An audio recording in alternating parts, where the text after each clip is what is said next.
Can you believe we made 8,000 rupees in just 2 days as a beginner in jewelry business? Yes, guys, you heard right.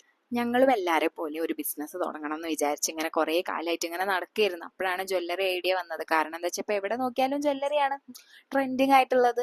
So ഞങ്ങള് jewellery business start ചെയ്ത് പിന്നെ നമ്മൾ Instagram വഴിയല്ലാതെ നമുക്ക് WhatsApp, Instagram അതൊക്കെ ഒരു ഓപ്ഷനാണ്. പക്ഷെ നമ്മളൊരു സ്റ്റോൾ ഇട്ട് തുടങ്ങി. ഫസ്റ്റ് തന്നെ നമുക്കൊരു സ്റ്റോൾ ഇടാം, ആൾക്കാരായിട്ട് ഇന്ററാക്ട് ചെയ്യുക, അവർക്ക് എന്താണ് ഇഷ്ടപ്പെടുന്നത് നോക്കാന്ന് നമ്മൾ നോക്കിയിട്ട് നമ്മളൊരു സ്റ്റോൾ ഇട്ട് ഗൈസ് നമ്മൾ സ്റ്റോക്കും ഇറക്കിയിട്ടുണ്ടായിരുന്നു. അത് 2 ദിവസത്തിൻ്റെ ഉള്ളിൽ അത് മൊത്തം സോൾഡ് ഔട്ട് ആയി എന്നുള്ളതാണ്. കസ്റ്റമേഴ്സിന് വരുന്നു, അവർ വാങ്ങുന്നു, അതേപോലെ അവർ നമ്മളെ കളക്ഷൻസ് ഒക്കെ ഭയങ്കരമായിട്ട് ഇഷ്ടപ്പെട്ട് കസ്റ്റമേഴ്സ് ഭയങ്കര ഹാപ്പി ആയിരുന്നു.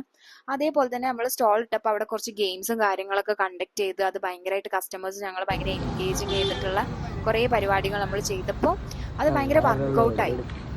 പിന്നെ ഗൈസ് നമ്മൾ ഫസ്റ്റ് ഡേ ആയപ്പോൾ അത് എന്ത് ചെയ്യണം, നമുക്ക് ഭയങ്കര കൺഫ്യൂഷൻ ആയിരുന്നു. ആൾക്കാരോട് എങ്ങനെ സംസാരിക്കണം, അതേപോലെ തന്നെ എന്ത് ചെയ്യണം, അത് ലൈക്ക് ഓർഡർ ചെയ്യുമ്പോൾ അത് എടുത്തു കൊടുക്കുന്നത്, പാക്ക് ചെയ്യുന്നത് ഭയങ്കര ഫാസ്റ്റ് ആയിട്ട്, അങ്ങനെ ലൈക്ക് ഫസ്റ്റ് ഡേ ഭയങ്കര ലൈക്ക് ഫുൾ ബ്ലാങ്ക് ഔട്ട് ആയ പോലെ. പക്ഷെ സെക്കൻഡ് ഡേ ഭയങ്കര സ്മൂത്തായി. നമ്മൾ ഫസ്റ്റ് തന്നെ എല്ലാം അറേഞ്ച് ചെയ്ത് വെച്ചു, ഇത് ഇങ്ങനെ ചെയ്യണം, ഫുൾ പ്ലാനിങ് ചെയ്ത് ആൾക്കാരോട് എങ്ങനെ സംസാരിക്കണം എന്നൊക്കെ.